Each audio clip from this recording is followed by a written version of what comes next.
Hey folks, I've been having this visualization in my mind and this concept in my mind of how the world was created.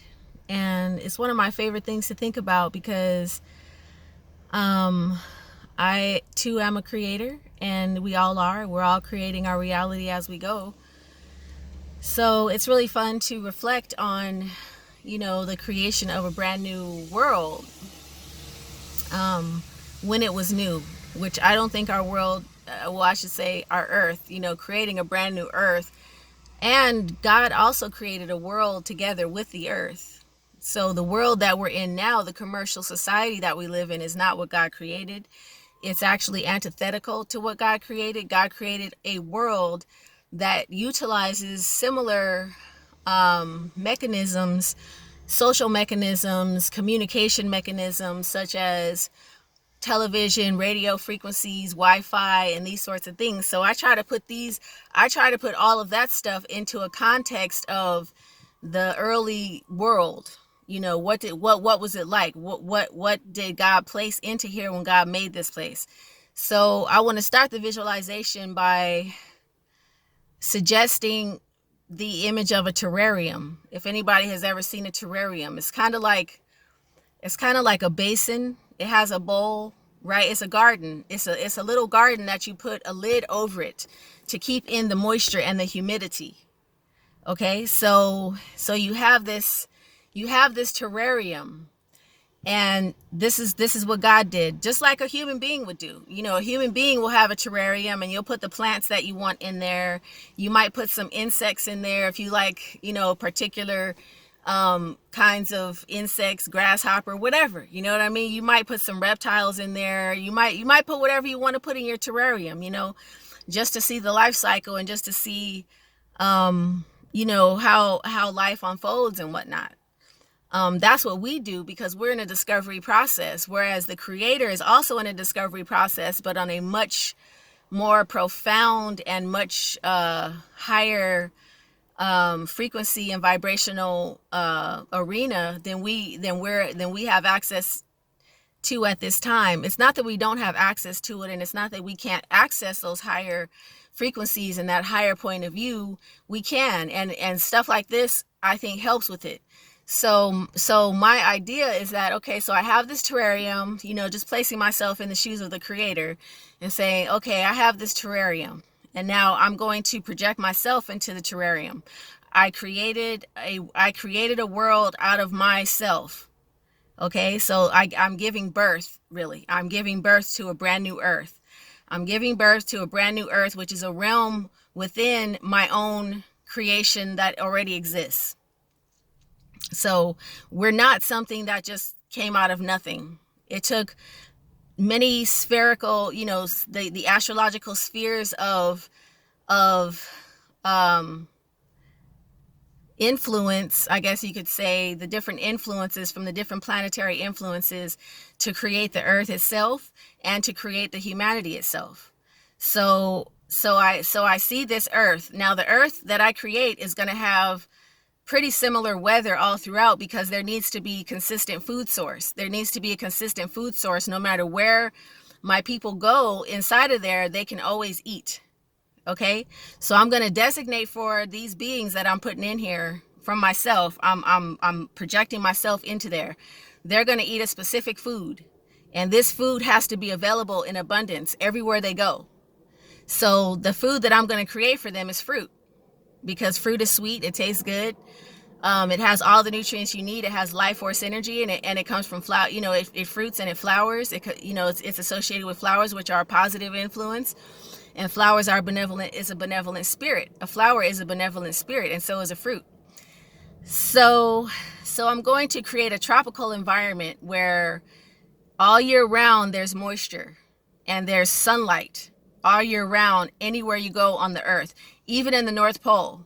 Even in the North Pole, even though it's dark most of the year, and that might be a new thing. I don't think the creator created it like that in the beginning.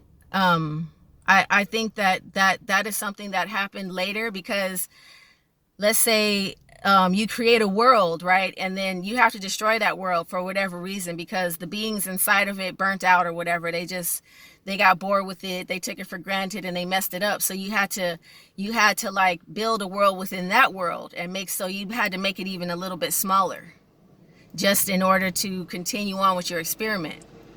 So the original world that was made for us was much bigger than this. We're living inside of the world that was created and destroyed. So we're living in a miniaturized version, which is probably about half the size of the original creation. The original creation was a tropical place. It had year-round moisture because we are tropical beings. We dry out. Okay? I moved from California because it was so dry. And I'm scared. I'm afraid. That's my fear. Is dryness. I'm afraid to dry out because I know that I need moisture. My hair needs moisture. My skin needs moisture. My lungs need moisture. We need moisture. Okay?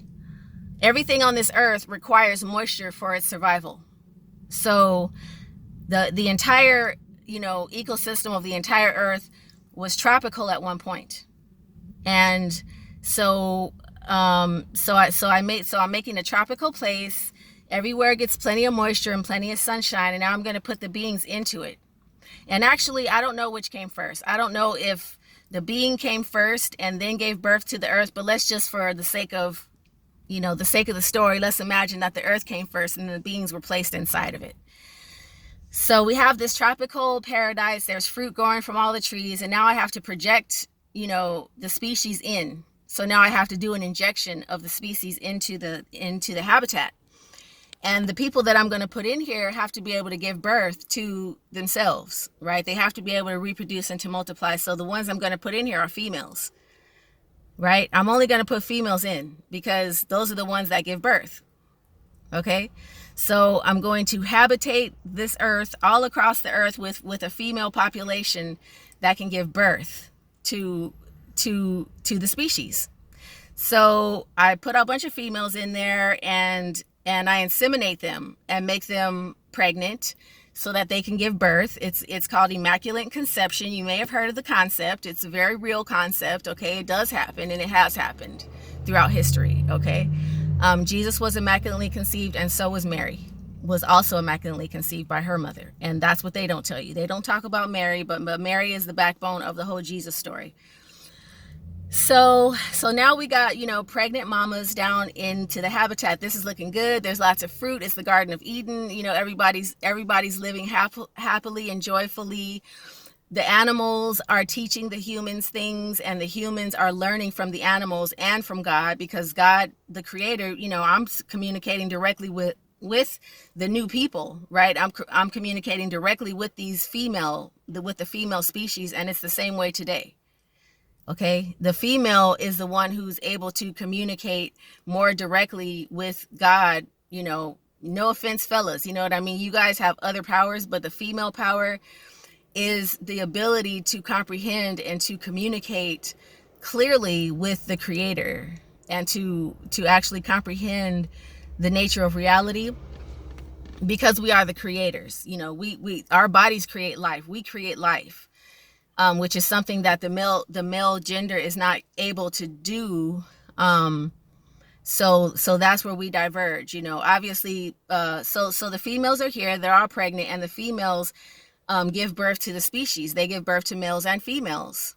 And as these males and females develop, they fall in love, and then they start to make love together. The females are consistently getting their immaculate conception. I think had to go on for at least like the first, at the beginning of this whole experiment. It had to go on for a while until the earth was populated enough that immaculate conception was only happening with a very small fraction of, and it's not that the earth was populated enough, it's that the human consciousness began to turn towards the earth itself and towards the material aspects of the creation and away from God. Because as we as a species started to turn our focus away from the creator and turn it more towards the creation itself, immaculate conception became less and less possible, because you obviously have to be extremely receptive. You have to be extremely pure, and you have to be a particular thing in order to experience immaculate conception. So I don't really think that it's happening on the earth anymore. I don't know for sure. It could be.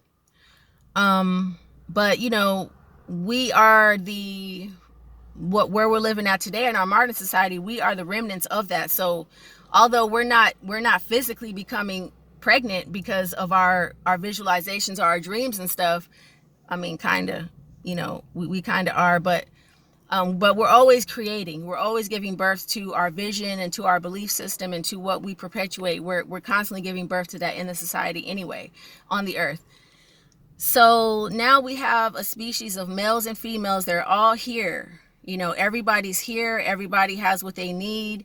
There is no suffering. And this is the point that I want to make with this little video, okay, is that there's no suffering at all. It wasn't suffering for females to give birth. It was pleasure.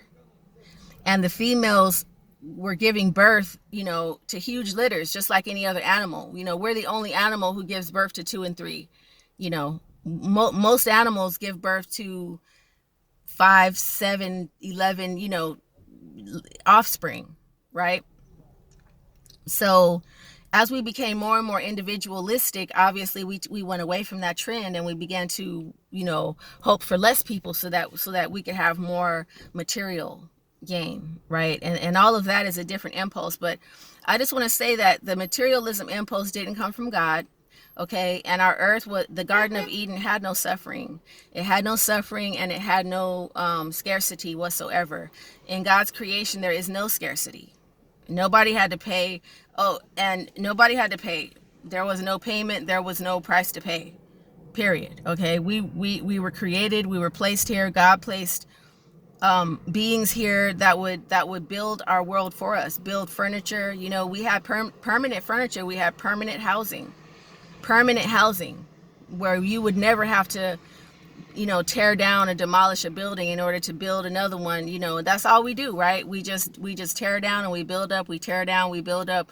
We toil endlessly every day for the maintenance of our way of life, which, our value system is messed up. We think that toiling away and building and rebuilding constantly is a high standard of living, but actually we don't have any free time. We have no freedom. We have no life. So I just want to say that God didn't create it that way.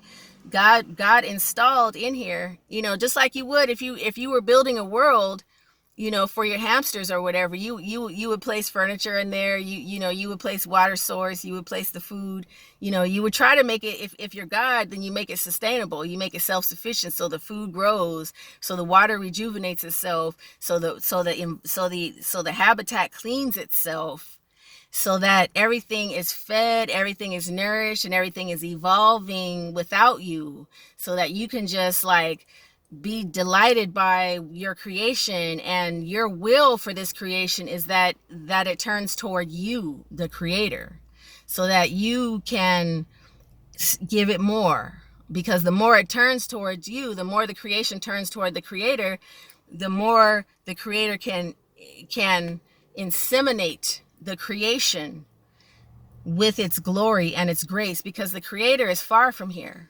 The creator, the highest heaven, we're in one of the most dense worlds that there are. Although some people, I've heard rumors that there's a denser world than ours, and that might be true. I've been thinking about it based on the model that I can't share with you because it's a long story, but this is definitely one of the more dense of the world. So you could say this is the material world. Above us is the astral world, and that's the lowest heaven. You could say that's the lowest heaven. That's where we go when we dream. We dream, we go to the astral world. We still recognize everything. Everything's physical there, but it's our memory that's creating that. It's not really physical. And this isn't really physical either, but that's another story. But what I'm saying is that if we could just make an effort to remember what we really are and to remember what this habitat really is. It's not about suffering. It's not about working hard or breaking your back or harming yourself. It's about community. It's about building an infrastructure that fosters evolution so that we can evolve back towards the creator. The creator created us and projected itself into this world as us. So we are the creator. We're a piece of the creator, and our job is to remember that so that we can get over all the petty things, like whatever's in the way, you know what I mean? All of our misunderstandings, all of our deceptions, and all of our illusions and everything, and try to get back to the fundamental reality. God didn't make any bacteria that's against us. There's nothing life-threatening for us in this terrain. Okay? Would you use your time, your money, your resources, and your powers and everything just to create a species that's going to be threatened by something else that you created? Would you create a danger for them so that they wouldn't make it? No, you wouldn't do that. You don't even know how the experiment's going to turn out. So you're not going to put anything that's going to threaten or harm it at all. There's no threat made by God in this place. There's no poison. That's why I eat plants. I don't care if they're poisonous. I taste them anyway. And I've tasted all kinds of natural poisons. And some artificial ones too. But that's a different story. The world the earth itself is not hostile towards us. There are no animals that are hostile towards us. There are no bacteria that are hostile towards us. There's no funguses, no viruses. Nothing like that. So please, can you try to imagine how benevolent the creator really is and how much the creator really loves its creation? The creator didn't create anything against us. And we can't even hardly manage to create a bacteria that's aggressive towards ourselves either. Even though we're in an environment, we're in a habitat that is heavily contaminated and polluted with nasty chemicals that we created. Okay, humanity has created some gnarly, severely, contaminating, polluting chemicals. But even with that, we're still we're still not creating life. We're not creating life forms that are aggressive towards our own self. And the system is trying to make us aggressive towards ourselves. But we have to remember the Garden of Eden. There was no aggression in the Garden of Eden. There was no aggression. There were no men. No offense, fellas, but you guys are obedient, and you're easily led by the forces that govern this world, that tell you that you need to compete and that you need to, be fear-based and all this kind of stuff. God created the earth and the Garden of Eden for us to enjoy and for us to evolve in. So I just want to share that visualization. If you have any elaboration, please let me know. What else would you put in your world? If you made a new species, if you gave birth to a new species in a new terrain, what kinds of things would you put there so that they could have the best possible chance of remembering you and of evolving towards you? Thanks for watching.